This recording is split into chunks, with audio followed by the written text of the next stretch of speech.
Hello, everyone. Welcome to the Chicago Justice Show. I'm your host, Tracy Siska. I'm also the executive director of the Chicago Justice Project. You can find out more about our everyday work on transparency and accountability, both in Chicago and now spreading around the country, at chicagojustice.org. So we have a packed show for you today.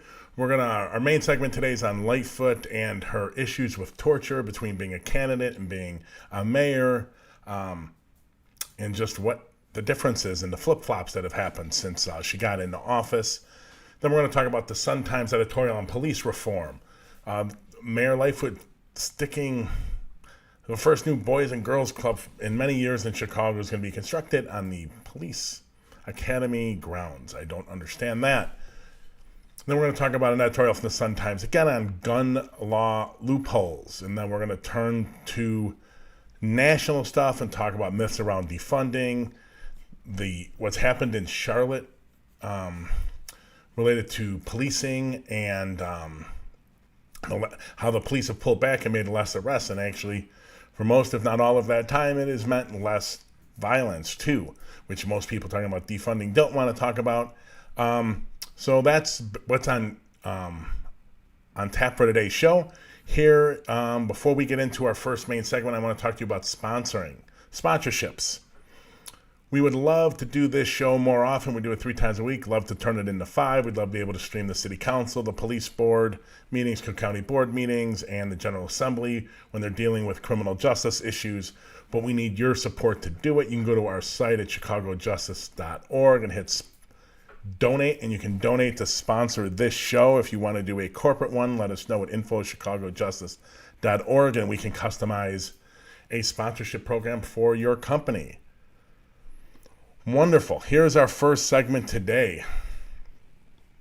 And the title of the article is from BEZ, and I was really, when I first looked at it, it was really I'm like, oh my God, this seems going to be a great story. I'm about a 50-50 on this one in particular, but let's go into it. Let's get into it. Here's the title. Mayor Lightfoot says police tortured at least 100 black Chicagoans, but our law department tells a different story.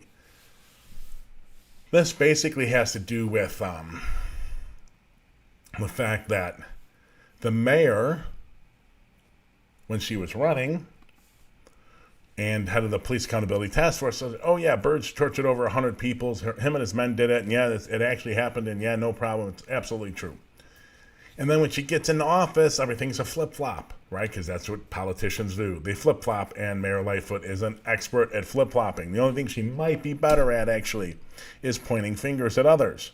So, in this article, and this is where I'm about 50-50 on it, this article was fed to BEZ, and Chip Mitchell, I believe, is the one who did this article, wrote it.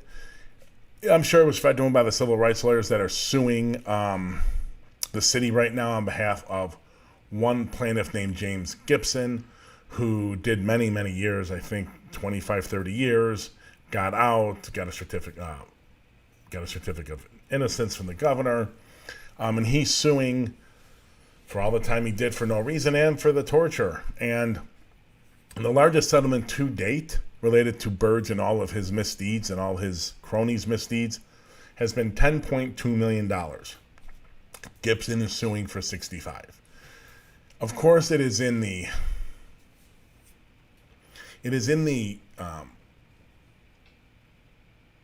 job description for city lawyers to defend the city from things. So yes, they're saying, no, it never happened. Gibson never happened. It never happened to Gibson. And it's never happening. And there's 4 other cases where they're saying, oh, it didn't. 4 or 5 other cases saying it never happened. And they're basically downplaying all of the Burge torture allegations and 4 or 5 specific ones. Now, the reason I'm 50-50 on this one is that that's sort of their job. But at the same time, the flip-flop on this is that, hey, Mayor Lightfoot, if you know what happened, are any of these credible? Then get to a settlement agreement and get it over with. And don't have your lawyers going into court and saying, hey, they didn't do it. Nothing like this ever happened. This is phony. So that's where we get the problem. She wants the political cred, right, for saying it during the campaign, and she wants the progressive lefty vote for saying it. But when it comes down to action and decisions, not so much. So let's get to a couple quotes from the article. In a lawsuit brought by Anthony Jakes, Lightfoot administration denied a claim that members of the Chicago Police Department during the Burge era routinely manufactured evidence against innocent people by coercing, manipulating, threatening, pressuring, and offering inducements to suspects and witnesses. I'm going to comment, but I want to get to a second one. You got to look at the language, right?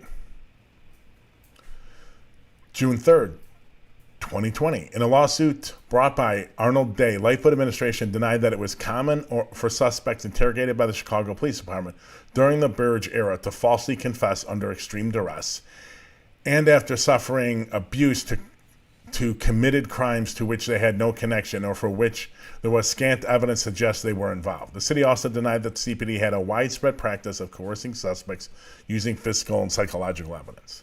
Now, are the statements as they are here contradict Mayor Lightfoot's campaign promises and what she said as Police Accountability Task Force? As these are worded, I don't think so. I think the civil rights lawyers are trying to pull a fast one. Chip Mitchell kind of bought it, and that was a mistake. And I like a lot of the lawyers, but they're trying to pull a fast one. So let's get to the language. Members of the Chicago Police Department during the Burge era, are all the members, some members, just the members that worked for Burge? No, they're applying to the entire department. Routinely manufactured evidence against innocent people by coercing, right? Who did that? The entire department? Is that what we're saying? The entire department. Every member of the department did that. Is that what you're saying? That's what it makes them seem like they're pushing. And of course, the city lawyers are going to push back on that, and that isn't reflective of the truth. It'd be fine if you had evidence. They don't have evidence of that. You want to rip what the Burge and his cronies did, that's fine. But this is trying to push those allegations to the entire department. And it's just wrong. In the second quote, Lightfoot administration denied that it was common for a suspect interrogated by the Chicago Police Department during the Burge era to falsely confess under extreme duress. Okay, once again, Burge era was 20 years. And what they're saying is every suspect, it was routine or common. For the entire department-wide, they all did it? Routinely, commonly? No. This again is the lawyers trying to pull a fast one past the city lawyers, and of course they're going to push back on that. I don't really have a problem with that. Chip Mitchell should have pushed back on that against the civil rights lawyers. Like, who are you talking about? Burge and his cronies were on it. The entire department, where's your evidence? It doesn't mean others weren't doing some things that were bad outside of the Burge group, and I'm sure many were. But how many? They don't have numbers. No, that's a linguistic trick this time the civil rights lawyers are trying to pull. So I don't have any problem with the city lawyers pushing back on that. Let's continue. On September 6, 2019, September 6, 2019, the suit brought by James Gibson, man we talked about earlier, Lightfoot administration denied that it has been well documented that officers under Burge regularly engaged in torture while interrogating suspects, especially young African-American suspects, in order to solve crimes. Ding, ding, ding, ding, we have a winner. It was well documented, incredibly so. You know who documented it? Lori Lightfoot, the mayor. So that's wrong. And the lawyer in the law department that pushed that said that in court, if indeed that's what happened, fired, terminated. And the mayor should get grief. What is she doing? Does she have any idea what's going on in her law department? The answer is no. We have a FOIA suit over 3 years now. Over 3 years. What has Mayor Lightfoot done to stop it? What has changed in their behavior since that time? No. Let's get to the next one. In March 2nd, 2020 argument, I guess. In closing arguments at the trial of a suit brought by Stanley Rice, if I'm pronouncing that right, an attorney for Lightfoot administration said a witness who testified about torture by Burge-led detectives, I think it's supposed to say witnesses, had no credibility, and that 3 other witnesses had told fairy tales about being beat up by the defendants. The city had paid Burge-era related torture settlements to all 4 witnesses. 3 of those payouts stemmed from a 2015 reparations ordinance that required each each to have a credible claim of torture or physical abuse. The city council put their stamp of approval on the application for five of these people, that their allegations of torture were indeed credible, and we gave them $100,000 for that. The city did, right? Now Lightfoot's law department is going in and saying, no, they're full of crapola. No, that's all fairy tales. Wait a minute. Your city council, who oversees your work, by the way, said their allegations are credible. What the hell are you talking about? They're fairy tales. Another one, Mayor Lightfoot, get in front of a camera and answer damn questions. Journalists, put it to her. Also, push to find out who this lawyer is, put their name out there and get them fired. Gone. That duplicitous crap's got to go. Let's go. We have one more. May 7th, 2021, so a recent argument. In a suit brought by Corey Batchelor, Lightfoot administration denied the substance of findings and opinions by city officials, federal judges, federal juries, and a special prosecutor and other officials about the Burge-led torture. For example, her administration denied that the CPD Office of Professional Standards Director Gail Shines approved as compelling an OPS investigator's landmark 1990 findings about the torture. The investigator identified 50 instances in which detectives under Burge subjected black suspects to torture and other abuse. Yeah, there's been no argument that I've ever seen that investigation was wrong. And I can't remember their names. Right now. Maybe they're watching. I know both those investigators that did this report that Gail Shines approved. That's that investigation. I know them. One of them I had come speak in a class at the University of St. Francis out in Joliet when I was teaching there. And I can't remember either of their names right now. They're escaping me. What is this? Once again, someone put Lori Lightfoot in front of a camera and get her to answer these questions. Get the head of the law department to answer these questions. Find out who this lawyer was and get them fired. This duplicitous crap. So, as I said before, some of this I agree with early on. You're not going to get the city's lawyers, the Department of Law, to admit that things were so widespread that the entire department was doing it for a 20-year period. That's going to open them up to lawsuits for every person that went through the system at that point. Ain't happening.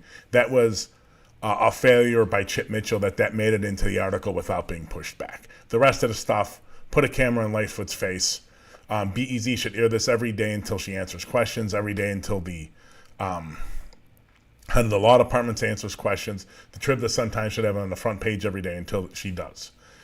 Ridiculous. Okay, we're going to move on to our second segment now.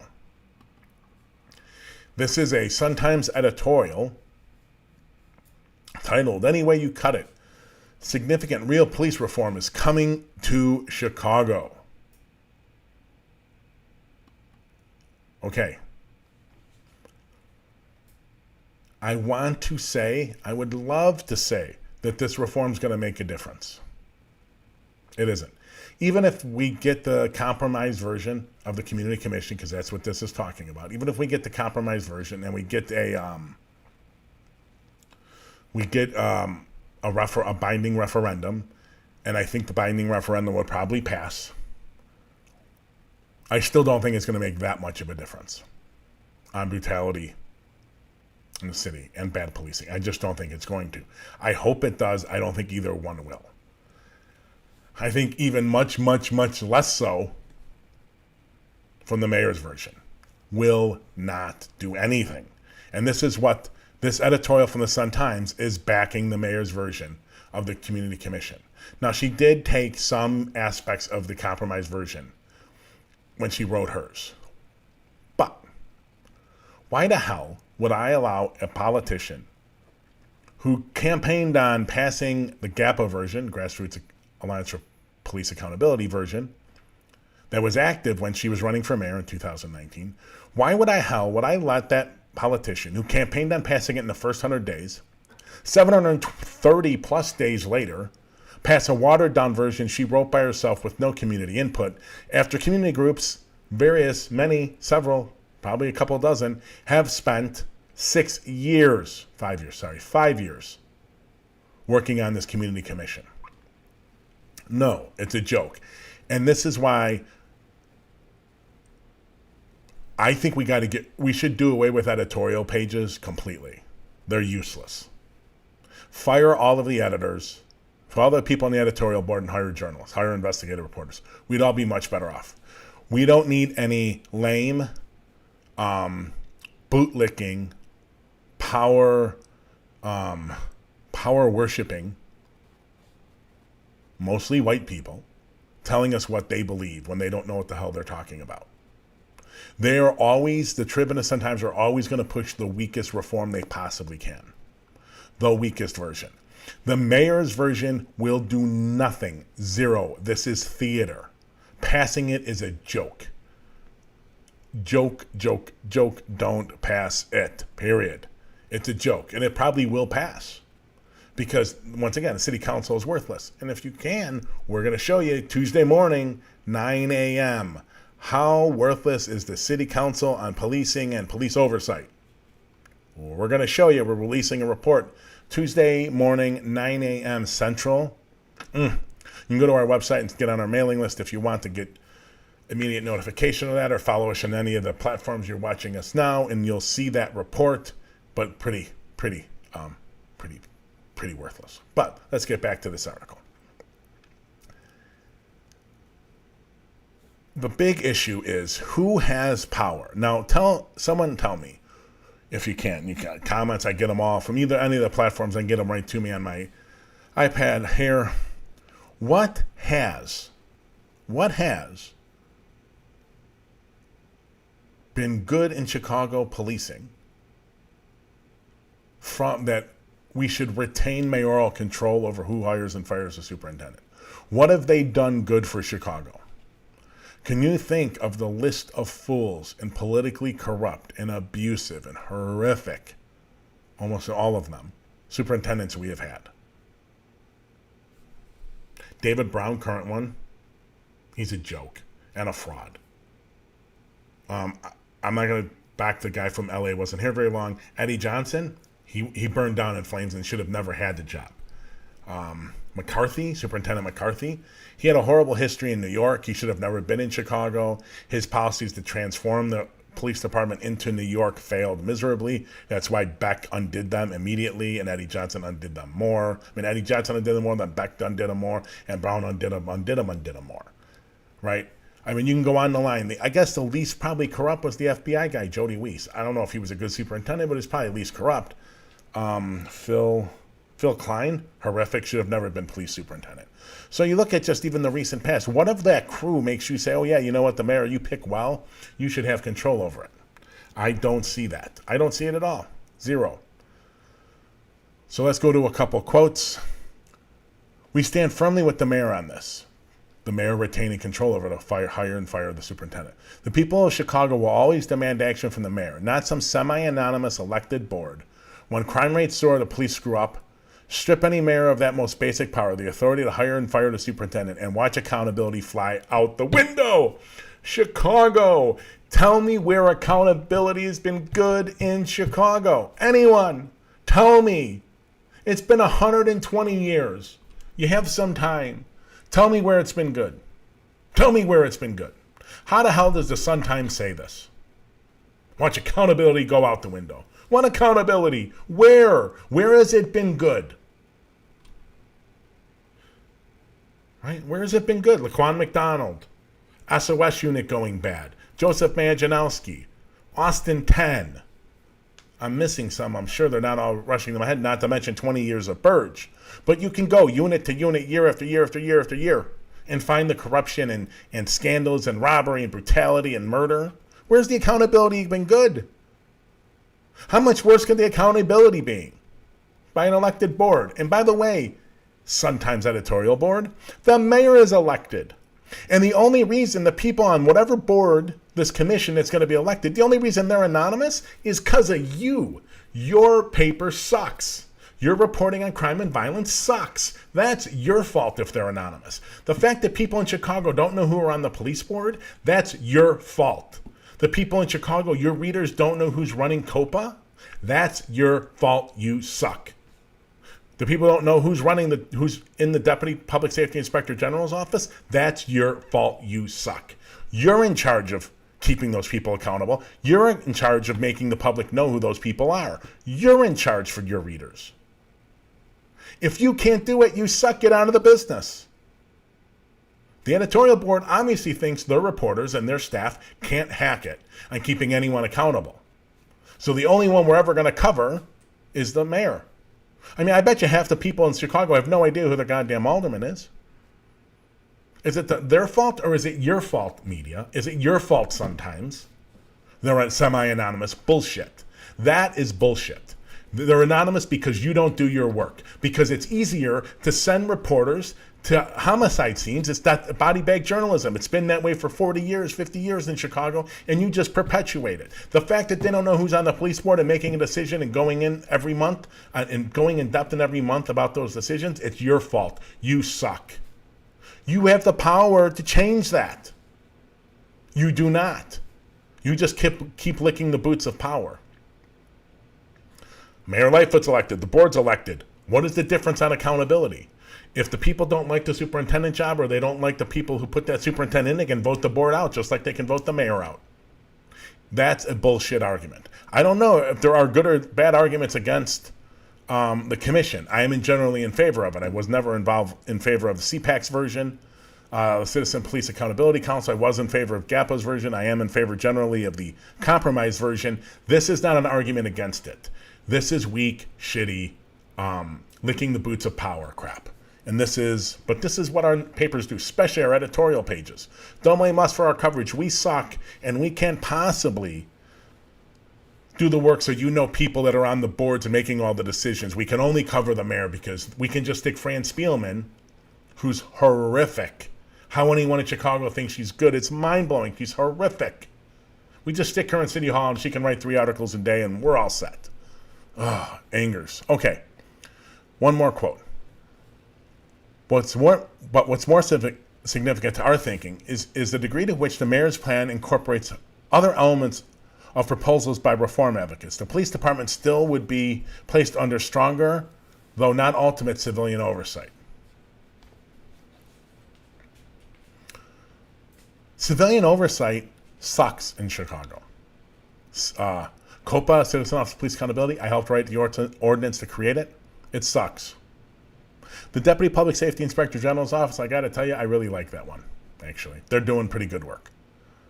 Don't like Joe Ferguson much, but I like the office. IPRA sucked. The Office of Professional Standards, which was inside the department, sucked. The police board, for the most part, sucks. Adding more civilian review to a system that sucks and has routinely sucked, it doesn't mean the people running these institutions haven't worked their butt off and been hard. They've been massively understaffed and massively under-resourced. Politicians, put more money in. Stop paying for the cranes and the TIFs and put it towards police accountability. No. So this is the Sun-Times licking the boots of power, and there's nothing else should be expected. That's why we need to get rid of editorial boards. And, you guys could probably, someone at the paper, you could probably change how they cover things. We could probably, learn a little more about the head of COPA and what's going on in each investigation and what's going on in front of the police board. But that would take work. You're just much better off getting people to go to homicide scenes and get quotes from families. That's hardcore, hardcore hitting the streets journalism. Okay, ladies and gentlemen, this one really befuddles me. It's also the Sun-Times. We're just going to pick on the Sun-Times all day. I don't really mind the article. I just mind the actual mayor here on this one. Oh my God, it's a Fran, I think. It's a Franny. First new Boys and Girls Club of Chicago in a generation to be built on campus of $95 million Police and Fire Training Academy. Yeah, this one, ladies and gentlemen, I just don't understand. Well, let me back up and say, I think the mayor to some degree thinks that by putting on the police academy, it'll be somewhat safer in that there will be police around, right, on the police academy campus. Is that a good reason to put it there? No. Are kids going to go there? Are as many kids going to go there as would have if it wasn't on the campus and it was run independently? No way. No way. It's almost guaranteeing that it will fail, and fail miserably. Now, do I really think what the mayor is doing is about safety? I do not. Do I think what the mayor is doing is about money? Of course. They own the land already, so why not build something there that you don't have to acquire more land? It's cheaper. Now, if this was something for rich white people, the north side of the city, that'd be, they'd buy up 50 lots just to make one Boys and Girls Club. Come on. That's why we pay for all the cranes and all the building that's going on in the South and West Loops, Fulton Market area. Let's take a look at a couple quotes here quickly. In March 2018, then Police Board President Lightfoot told the City Club of Chicago that CPD desperately needs a new training facility. But Emanuel's plan to build the complex in the West Garfield Park was ill-conceived. Hold on, though. Listen to her spin. I think she knew was running before. Putting this edifice to policing in a high-crime, impoverished neighborhood where relations between the police and the community are fraught, without a clear plan for community engagement, is a mistake. There you go. That was her spin. It wasn't where he was putting it. It was that you needed community engagement. And I think if you could ever tie her down and get a straight answer from her, which is almost impossible because she's a hack politician like the rest of them, she'd say, well, we're doing the community engagement. That's part of the Boys and Girls Club. You see that? See the trick she's pulling there? Okay, one more. The allocation of any funds for a police academy is viewed by many as further affirmation that needs of the people will never be prioritized over those of the police. A month there was candidate Lightfoot. A month after taking office, Lightfoot dramatically changed her tune because she's a professional flip-flopper. That is what Lori Lightfoot does. She's a professional at it. This is what politicians do in Chicago. They do whatever they can to find as much money to do as many things for rich white people as they possibly can, and do whatever they can to make it seem like they're doing things for communities on the South and West Side, black and brown communities, and do as little and spend as little as humanly possible. This is why Lori Lightfoot has $898 million or $989 million in TIF money, tax income and finance money, and almost none of that goes to South and West Sides. With one swipe of her pen, she could turn it all into money for the South and West Sides. But why would she do that? That's not something they do. Okay, ladies and gentlemen, we are going to take a break, and then we'll be back in 1 minute to talk about some national level stuff that we're going to apply to Chicago. Join a group of engaged and committed individuals advocating for transparency and accountability in the local justice system around the country. Get engaged through crowdsourced research projects, digital activism, public policy advocacy, or become a social media ambassador. Our criminal justice system will not reform itself. Communities must demand it. Transparency can be the fuel for justice our local communities need to combat the weaponizing of data by our justice system. Transformation of our justice system cannot occur until we know exactly what they are doing and who they are doing it to. Get involved today. CJP Nation.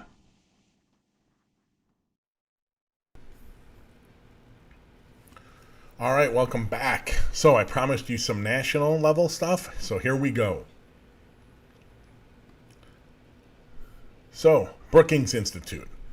This is just kind of a post on their website. I came across it through Twitter, I believe. It's really interesting. It talks about 7 myths titled 7 Myths About Defunding the Police Debunked. Okay, first, defund means abolish. I differ with Brookings a little bit here in that for some of the population, some of the people that are on the streets last year related to George Floyd, it definitely means abolish. But I think for most people, like myself, and many criminal justice scholars and researchers, it means reallocating some of the funds that go for police to other social services that have better results. People interested in what that would be, go look at an archive for Cahoots, our show with Cahoots, Tim Black and Ebony. Can't remember Ebony's last name, but Tim and Ebony from Cahoots. It's a program in Eugene, Oregon about crisis response. What is possible if you put your mind to it. It's been operating 30 years. So, you don't have to wait around like Lightfoot is. Okay, defunding will lead to disorder. Untrue. As we'll talk about soon, hopefully we'll get to it in Charlotte. It will not lead to disorder. The reality is, despite research in the 90s about broken windows theory working so well in New York, the crime was already going down in New York before broken windows started, and broken windows had, it seems from follow-up research, very little to do with happening in New York. And gentrification, because you were talking rent-controlled $500 a month apartments now may cost $5,000, $7,000, $8,000 a month. Things change a little bit about street crime when that happens, but that is just not true. All right, I know the public and especially the police have this view that they're the only ones keeping disorder down. That is untrue. The research does not show that. It does not bear that. Number 3, please protect the public from violence. Well, really? A little bit of this is true, but let me give you some stats that are in this to just give you a little bit of clarification. I think, and I had an argument with a professor from Lewis University in Chicago about this. The existence of police is a deterrent for some. Very few, but a deterrent for some, that we have the police and we have a criminal justice system and incarceration. But that's very few. So take that for what it's worth. Please protect the public from violence. All right, really? So this is what the police did not solve. 70% of robberies, 66% of rapes, 47% of aggravated assaults, and 38% of murders go unsolved each year nationally. Now, those numbers are actually much, much, much, much worse if you dig into them and get around the propaganda that is how police departments say things are cleared. Those numbers are actually much, much worse. Yes, the public has no idea how few crimes are actually solved. I know we want to believe that they're all solved, or like 2/3 or 80%. Isn't happening. So that's a bit of propaganda the public is built into it.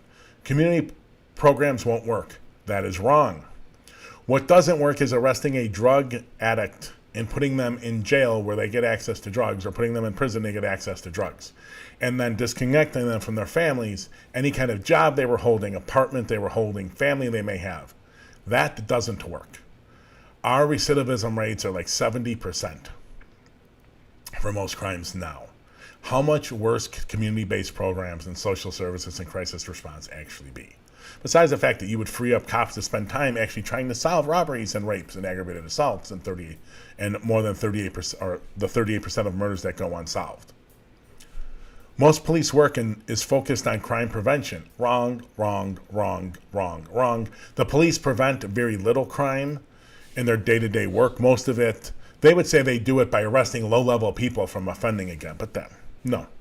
Most of the low-level people traverse the system quickly, get in and out, and can reoffend very quickly if they so choose. That is not reality. And focusing on small crimes, as we're going to see with Charlotte, if we get to it, probably not the best policy.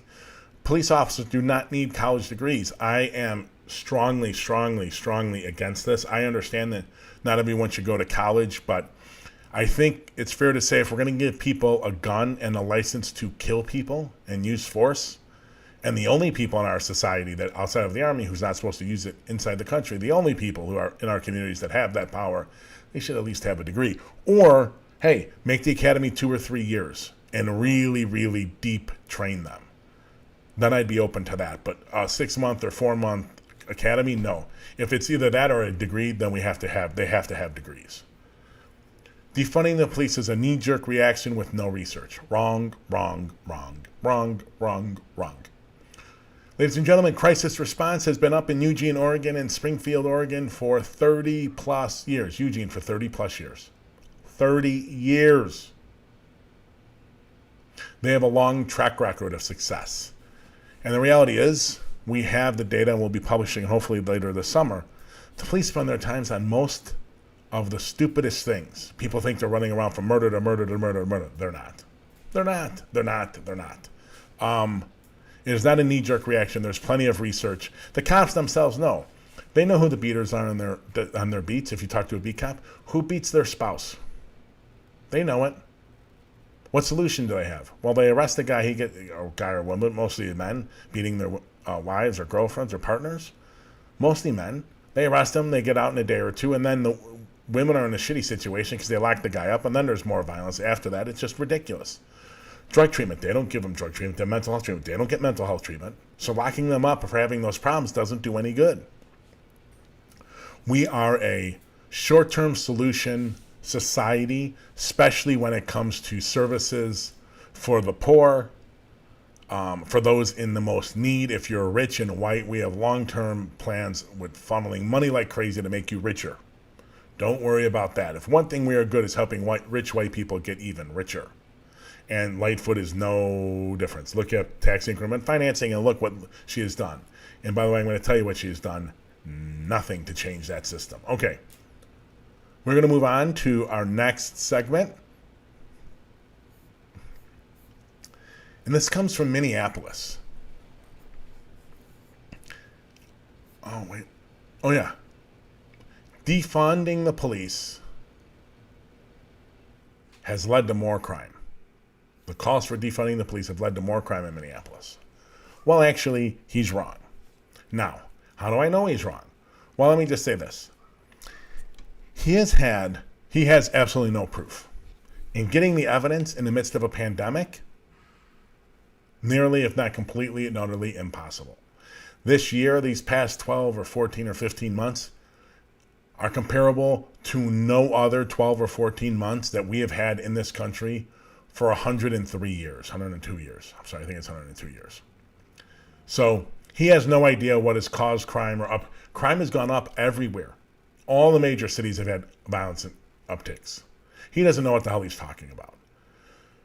But he's a politician, so of course he's spinning it to whatever he thinks is good. It's just sad. He has no evidence of that. But you're a politician, you're speaking to the media, you don't have to have evidence. Politicians, for the most part, are whores. They'll say and do anything that provides them an avenue to gain or to minimize damage. And I've said this a million times on the show, I'm probably going to say it a million more. The financial, health, housing, employment, insecurity that the pandemic has brought with them was unprecedented. In trying to ferret out that effect from the effect of defund the police to, hey, the cops are like really killing a lot of unarmed black people. Now we're getting videos to see that. How do you ferret out what it is? I am appalled that he has the gall to say this on television. His department, his police department, and an officer kneel on this guy's neck, George Floyd's neck, for 9.5 minutes on video. It wasn't the last time he's being charged federal crimes for doing it to another black kid, 17-year-old, for like 15 minutes. This department has been proven it's broken. It's under a federal civil rights investigation. How about what your department and lack of accountability and lack of political accountability caused? He doesn't care about that because he doesn't want to look at that. He wants to blame black and brown people for the crime, as always. The allegations, insanity. Does he have evidence to ever support it? No, he's a politician. They never have it. Never. So in the midst of a pandemic, he's going to pull one thing out and say, I know that caused more crime. He doesn't, but he's a politician, so they never have to back up the shit they say.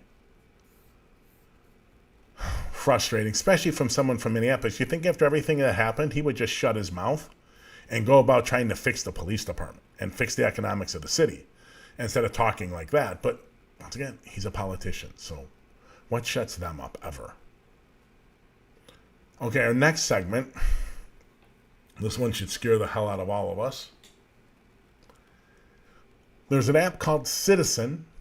I know it's active in Chicago. I'm pretty sure I know it's active in D.C. because I check in on it every once in a while. This is an article from Vice, and the article is entitled, Leaked Emails Show Crime App Citizen is Testing On-Demand Security Force. That's right, ladies and gentlemen. The app is partnering with private security firms, and we'll get to who they are in a minute, to send people on demand security force. Yes, you heard that right. Wow, that's going to go good. A bunch of really poorly trained, probably really poorly educated, armed men, armed men and women, are going to come on demand for some users. What happens if one citizen user calls it on one person and that other person calls it on the other person? Man, just when you think this country can't get sicker or weirder, here you are with Citizen. Okay. In short, this is a quote. The product described as security response in internal emails would have citizens send a car with private security forces to an app user, according to a former employee. A private security company working with Citizen would provide the response staff, the former employees added. A second Citizen source confirmed this description of the service. So I forgot the first city that they're using Securitas, and I don't think it is Chicago, but it's a major city. And the second city is LA, and I know it's LA because Citizen is working out a contract with the Los Angeles Professional Security Company. So the first security company is Securitas. So they're going to hire on demand, I have on call, these private security companies. I don't understand, you can get police response in 5 minutes most times if there's armed violence. I don't understand. But what does the police think? Let's check this out. Here's another quote. One of the emails says that Citizen has pitched the security response service to Los Angeles Police Department at a high level. The email claims the LAPD said the solution could be a game changer. The email adds that the LAPD has been overrun with property crime, and the agency has effectively thrown its hands up because they don't have enough officers on the street to respond to these sort of calls. LAPD did not immediately respond to a request for comment. Neither did Citizen or Securitas. Shocking. Now, my God, what could go wrong with that? Okay, first of all, if there's a need, if there's violence or a threat of violence, you're going to call the police, right? So what the hell is they doing? See, that's a lie. If you're burglarized, you come home and your house was broken into, are you going to call the police to report a crime so that you can get the police report and file it with your insurance company? You're going to call Securitas to what? Stand around your house for a little while? I don't understand. It's not a great article. They should have done more digging into what that security force is going to do. Obviously, the LAPD is full of crapola. Police departments around the country, Oakland, I think, started, Chicago's doing it, and others, they're getting away from responding to property crimes whatsoever. They don't need property crimes. They don't need a response. For property crimes at all, I don't understand. We don't need cops showing up if your car was stolen and it's gone, or your house is burglarized and there's no one in it, or someone broke into your garage and no one's in it but it's gone with your lawnmower or bike or whatever. Why do we need an armed person showing up to it? I don't understand. That's spin from the LA police, I would bet. I don't understand. I don't think average cops want armed security on demand that they're going to have to worry about confronting. Is the armed security going to allow the LAPD, if they come in, to arrest the person who called for the armed security to be there? I don't get it. I just don't get it. But, so that is what's coming in modern on-demand private security companies. On-demand private security force. Unbelievable. Okay. Here is our last segment of the day. And this is from WFAE in Charlotte. It's a really interesting article, or news story, I should say, because it's a radio one. Police pull back how arrest citations plummeted in Charlotte. This is from a few weeks ago. That's right, ladies and gentlemen. Since Ferguson, the Charlotte Police Department has routinely, more and more every year, stopped making arrests for small property crimes, larceny, property crimes, right? And all kinds of other small things, including marijuana. And you know what? Since 2009, crime and violence have dropped every year. That's right. What you're giving is your armed officers more time to focus on violence and not the stupid things. Arrests from 2009 to 2019 nationally fell by 21%, Charlotte by 46%, more than double, and crime kept dropping. Also, citations where they can write you a ticket for like marijuana and other small things, those have plummeted. The reality is there's less proactive policing on small issues. That here are in Chicago, the police union boss, John Conzar, loves it. We got more research coming out of him in the beginning of July. It's a target date. But they're basically ignoring petty crimes, petty quality of life stuff. They're ignoring it. Larceny stuff. They get to the scene and they catch someone stealing, shoplifting something small or something. Unless they have a really long history, they go. Yep. And crime drop in Charlotte during that time.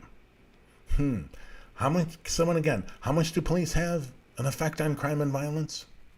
How much does broken windows work? Yep. There's evidence 12-year experiment kind of slaps that all right in the face.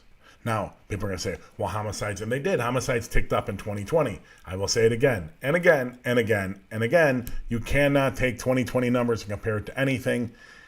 It's going to be a blip on most screens, at least we hope. The pandemic, jobs are getting added as there's more security around our health and economic and housing. I believe a lot of those things are just going to reset. It's interesting that even the police superintendent now, who's a longtime police officer, really, really in favor of reducing the arrests, reducing the footprint of the police department, which is really encouraging. And he's also bringing in, which I think is hilarious, and I don't understand why they didn't get it before, customer service training. That's right. Wow, what a several years it's been. Police getting de-escalation and customer service training. Who would have figured that we needed to train guys and men, women, cops with guns? We needed to train them on how to de-escalate situations. Why that wasn't the first course in the academy for the last 120 years is mind-boggling, right? Well, you'd have thought the second course is customer service training. You are a service-oriented agency. Whether you want to like it or not, you do customer service. So here's the response. We're going to end on this response from the union. I know basically, if you're watching this, you can pretty much guess what the response was. If there was no connection between policing and crime, I don't know why anyone would bother funding a police department. The fact of the matter is that criminals do change their behavior based on the expectation of being stopped, ask a few questions, and possibly being arrested. That's stop and frisk, ladies and gentlemen. That's stop and frisk. It had a huge impact in New York, right? Hundreds of thousands of stops a year, and then all of a sudden the court forced them to stop almost all of them. And what happened? Man, crime shot way up. No, that's right. Wait a minute. It went down to under Chicago's homicide numbers. Wait a minute. Does that mean this police union person is full of shit? Oh yeah. I think that's what it means. Is there a relationship between crime and violence and police? To some degree, yes, but that relationship is much smaller than any police union person or any police department leader wants to admit, except for probably the one in Charlotte. They just don't want to admit it. The fact is, when you have such a no tolerance policy for small stuff, you having such an impact on their lives that you're significantly, statistically increasing that person's likelihood of being system involved for the rest of their lives. We know that with children. You slap cuffs on a kid, the likelihood statistically that they are system involved for the rest of their lives compared to a kid who did the same behavior but didn't have cuffs slapped on them is significant. But this is data and science and research, and unions, police unions don't like that. it's mostly white guys saying, I know exactly what I need to know, and that's all I need to know. And I know it because I'm white and male and straight most of the time, and I do what I do, and that's all I need to know. It's so sad. But look at Charlotte. Look at how they dropped their arrests by half, and crime kept going down. That is a massive change. That should be on the national news. And it certainly should be on the news in Chicago, as conversations have been rebuffed by the mayor about defunding the police. As she does these little trial things, even though we know all we need to in Eugene, and now we're getting places where it's replicated in San Diego and Denver and Rochester and New York City. And I'm missing a few that aren't coming to mind. But it's being replicated all over the country. There are tests being done all over the country. We don't need Chicago to slow walk it as slow as possible, because that's what our politicians do. They love talking reform when they're a candidate, and they love not doing it while they're in office. Okay, ladies and gentlemen, thank you so much. Next week, we return to our Monday, Wednesday, Friday at 5:30 Central. If you got topics for the show, people you want interviewed on the show, let me know. Drop me a note at info@chicagojustice.org, or hit us up on one of the various platforms we're on. Instagram. We're now going to be next week starting TikTok. We're on Twitch, YouTube, Twitter, Facebook. And am I missing any? I don't think. You can hit us up on any of those. And we're going to start sharing more content from the show across all those channels starting hopefully next week. And then we have our show next week on Monday. Tuesday morning, 9 a.m., we have a report release. We're going to show you just how useless the city council is. And then we're going to have an Instagram Live. And I'll let you know on Monday about the time. We're going to have an Instagram Live with myself and the author of the report, Lauren, to talk about the report and answer your questions live.